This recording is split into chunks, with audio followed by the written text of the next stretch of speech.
അങ്ങനെ ശിവപാർവതിമാര് തപോനിഷ്ഠയിൽ ഇരുന്നപ്പോ ഉറങ്ങിക്കിടക്കാണ് കൈലാസാദ്രികൾ. ഒരു ദിവസം കൈലാസം ഇങ്ങനെ ഉറങ്ങിയിരിക്കുകയാണ്. ശിവനും പാർവതിയും തപസ് ചെയ്തുകൊണ്ടിരിക്കുകയാണ്.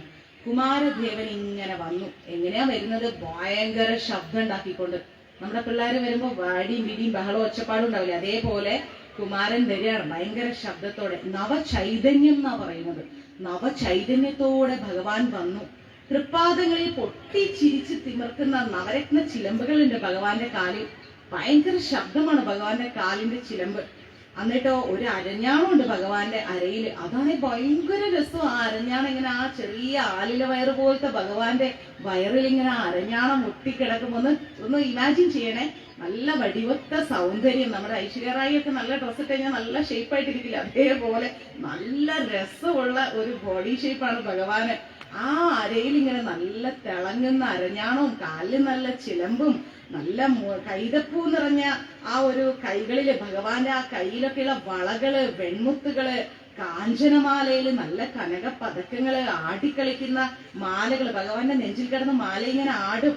അങ്ങനെ അങ്ങനെ നെറ്റിയിൽ നല്ല മുത്തുപതക്കമൊക്കെ ആയിട്ട് സർവാലങ്കാര വിഭൂഷിതനായിട്ടാണ് ഭഗവാൻ നടക്കുന്നത്.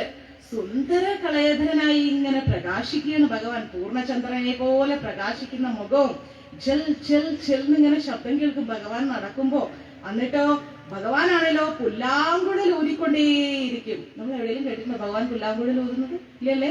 കൃഷ്ണനാണ് ഊതിക്കൊണ്ടിരിക്കുക. പക്ഷെ ഭഗവാൻ എപ്പോഴും പുല്ലാങ്കുഴൽ ഊതിക്കൊണ്ടേയിരിക്കും. ഇഷ്ടമാണ് ഭഗവാൻ ഇങ്ങനെയുള്ള കാര്യങ്ങളൊക്കെ. അങ്ങനെ കൊമ്പും കുഴലും ഒക്കെ ഊതി ഭഗവാൻ ഇങ്ങനെ പ്രകൃതിയെ സന്തോഷിപ്പിക്കുകയാണ്. വലിയ കൊമ്പ് ഊതും, കുഴലൂതും, പുല്ലാങ്കുഴലൂതും, തബല വായിക്കും, കൊട്ടും, എല്ലാ സംഗീത വിദ്യകളും ഭഗവാന്റെ കയ്യിലുണ്ട്. അങ്ങനെ വീണകൾ വായിക്കും. നല്ല ഭംഗിയായിട്ട് ഭഗവാൻ വീണ വായിക്കും.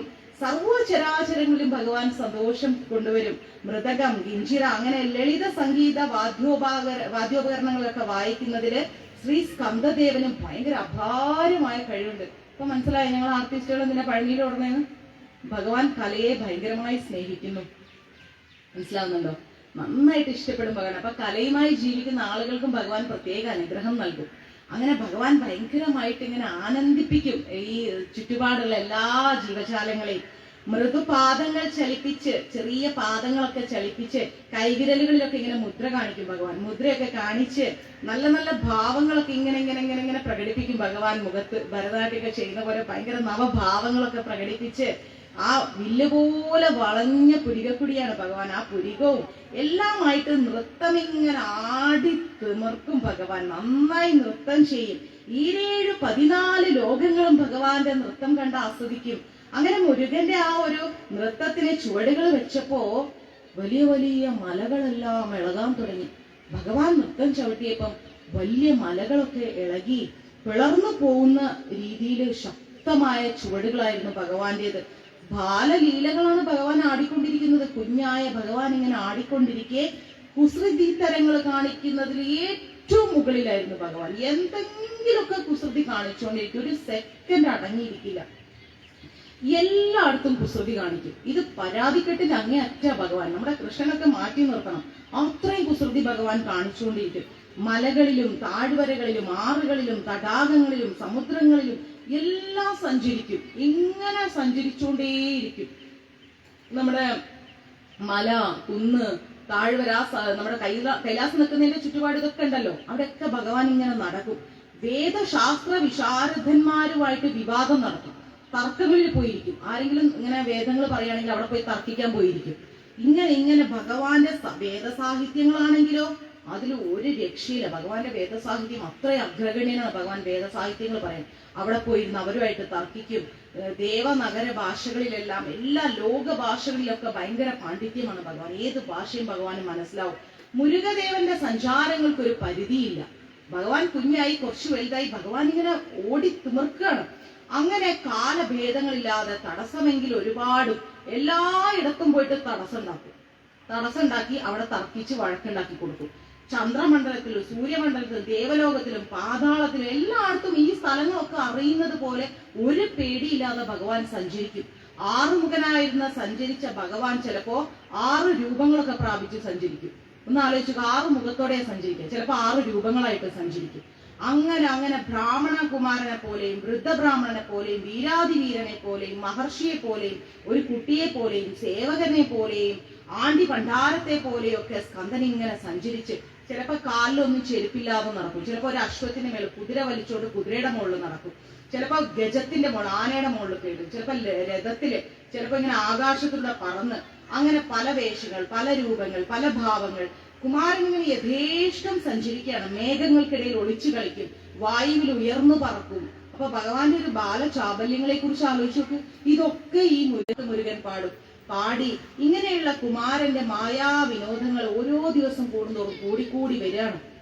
അങ്ങനെ പാർവതി ദേവിക്ക് ഭയങ്കര ആശ്ചര്യം. അയ്യോ, കിട്ടാതെ കിട്ടിയ ഒരു ഉണ്ണിയാ, ഇത് എന്തൊക്കെയാ ഈ കാണിച്ചത്? കാരണം ഡെയിലി കംപ്ലൈൻസാ.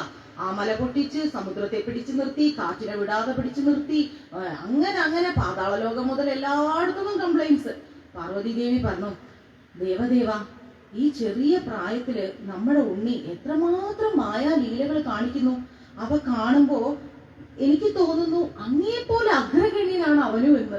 അത്രയ്ക്ക് മായാലീല അവൻ കാണിക്കുന്നു.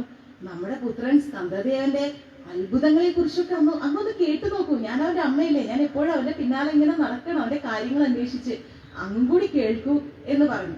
അപ്പൊ മഹാദേവൻ പറയണം, ഉമാദേവി, നിന്റെ മനസ്സ് എനിക്ക് അറിയാം. നമ്മുടെ കുമാരന്റെ അത്ഭുത ലീലകളെല്ലാം ത്രിലോകവാസികളും അറിയുന്നുണ്ട്, എല്ലാ ലോകത്തിലുള്ളവരും അറിയുന്നുണ്ട്. എന്നിട്ട് ഒന്നും അറിയാത്തതുപോലെ കുമാര മഹിമകൾ നമ്മളോട് പറയാൻ നീ ആവശ്യപ്പെടുന്നു അല്ലേ? നീ മനസ്സിലാക്കുന്ന പോലെയല്ല, എല്ലാ ലോകങ്ങൾക്കും അവന്റെ മഹിമകൾ അറിയാം. അതുപോലെ അവന്റെ മഹിമകൾ കേൾക്കാൻ സിദ്ധിക്കപ്പെട്ടവർ എന്നും എന്റെ പ്രിയപ്പെട്ട ഭക്തരായിരിക്കും.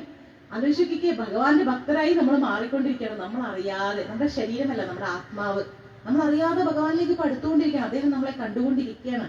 അപ്പോ നീ ഒന്ന് മനസ്സിലാക്കണം ദേവി, കുമാരന്റെ അത്ഭുത ശക്തികളെ കുറിച്ച് അറിയുന്നതിന് ബദ്ധശ്രദ്ധയായി മഹേശ്വരി ഞാൻ കേട്ടിരിക്കുകയാണ്. നീ ഒന്ന് മനസ്സിലാക്കൂ ഉമാദേവി എന്ന് പറഞ്ഞപ്പോ ദേവി ഇങ്ങനെ കാതുകൂർപ്പിച്ചിരിക്കുകയാണ്. എന്താ പറയാൻ പോണത്? ഭഗവാൻ പറഞ്ഞു, ദേവി, ദർശനത്തിൽ നാം പഞ്ചമുഖനാണെങ്കിലും അദൃശ്യമായിരിക്കുന്ന അധോമുഖത്തോട് കൂടിയ നാം 6 മുഖനാണ്. അതായത് മഹാദേവൻ പറയണം, നിനക്ക് കാണുമ്പോ എനിക്കൊരു 5 മുഖങ്ങളൊക്കെ ആയിട്ട് തോന്നുമെങ്കിലും എനിക്ക് 6 മുഖമുണ്ട് ദേവി.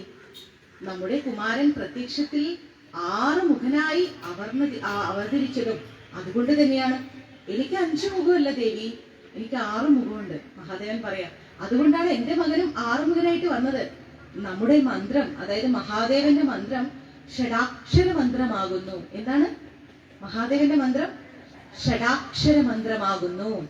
ശ്രീകുമാരനും ഷഡാക്ഷര മന്ത്രകാരകരാണ്. അറിയോ? നമുക്കറിയില്ല ഇതൊന്നും. മഹാദേവനും കുമാരനും ഷഡാക്ഷര മന്ത്രകാരനാകുന്നു. ശരവണ ഭവ, ശ്രദ്ധിച്ചു കേട്ടാൽ ഇത് കിട്ടും. ശരവണ ഭവ. ഷ എന്നാൽ മംഗളത്തെ സൂചിപ്പിക്കും, നല്ല മനസ്സ്. ന എന്നാൽ വീരം, നല്ല വീര്യം. ഭവ, ഇങ്ങനെ ഇപ്രകാരമുള്ള ഗുണങ്ങളോട് കൂടിയ സ്കന്ദൻ എന്റെ ശക്തിയാണ് ദേവി, മഹാദേവന്റെ ശക്തിയാണ്. സ്കന്ദനും ഞാനും വേറെ വേറെയല്ല. സ്കന്ദനും നമ്മെ പോലെ ലോകം നിറഞ്ഞു നിൽക്കുന്നവനാണ്. ബാലകനായി മുരുകൻ ദർശനം നിനക്ക് എല്ലാവർക്കും നൽകുന്നുണ്ടെങ്കിലും സ്കന്ദൻ ത്രികാലജ്ഞാനിയാണ്. മനസ്സിലാവുന്നുണ്ടോ? ബാലകനായിട്ട് ദർശനം കൊടുക്കുന്നുണ്ടെങ്കിലും ത്രികാലജ്ഞാനിയാണ് സ്കന്ദൻ. മഹാദേവനും ത്രികാലജ്ഞാനിയാണ്. പ്രാർത്ഥിക്കുന്നവർക്കും ആശ്രയിക്കുന്നവർക്കും ആശ്രിത വത്സലനായിരിക്കുന്ന കുമാരൻ സമൃദ്ധി, ജ്ഞാനം, മോക്ഷം, മുക്തി നിസംശയം പ്രദാനം ചെയ്യുന്നതാണ്.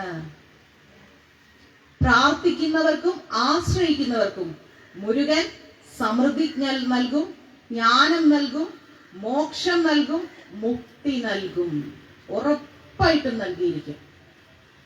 അങ്ങനെ ഭഗവാന്റെ വാക്കുകൾ കേട്ട ദേവി ഭയങ്കര സംതൃപ്തിയായി. ദേവിക്ക് ഈ ലോകത്ത് ജീവിക്കാനുള്ള എല്ലാ സമ്പൽ സമൃദ്ധിയും നമുക്ക് നൽകും. മോക്ഷം നൽകുന്ന ഭഗവാനാണെങ്കിൽ ദേവി എല്ലാ അനുഗ്രഹവും നൽകും. അപ്പോ ഇത് രണ്ടും നൽകുന്നത് ആരാണ്? സ്കന്ദൻ. അച്ഛൻ നമുക്ക് ആത്മീയ ഉന്നതി നൽകുമെങ്കിൽ, മോക്ഷം നൽകുമെങ്കിൽ, ദേവി ഈ ലോകത്ത് ജീവിക്കാനുള്ള സമ്പൽ